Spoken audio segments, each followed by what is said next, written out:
Parliament ఉభయ సభలను అదానీ అవినీతి వ్యవహారం కుదిపేస్తోంది. దీంతో రెండు సభలు రేపటికి వాయిదా పడ్డాయి. ఉదయం సభలు ప్రారంభం కాగానే అదానీ అక్రమాలపై చర్చకు విపక్షాలు పట్టుబట్టాయి. దీంతో మొదటి గంట పాటు రెండు సభలు వాయిదా పడ్డాయి. ఆ తర్వాత తిరిగి ప్రారంభమైన పరిస్థితి మారలేదు. విపక్ష ఎంపీల ఆందోళన కొనసాగడంతో ఉభయ సభలు రేపటికి వాయిదా పడ్డాయి.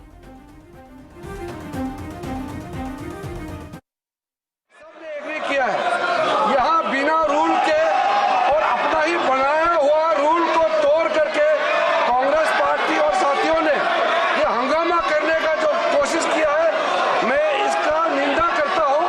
ये सही नहीं है। పార్లమెంటు ఉభయ సభలను అదానీ అవినీతి వ్యవహారం కుదిపేస్తోంది.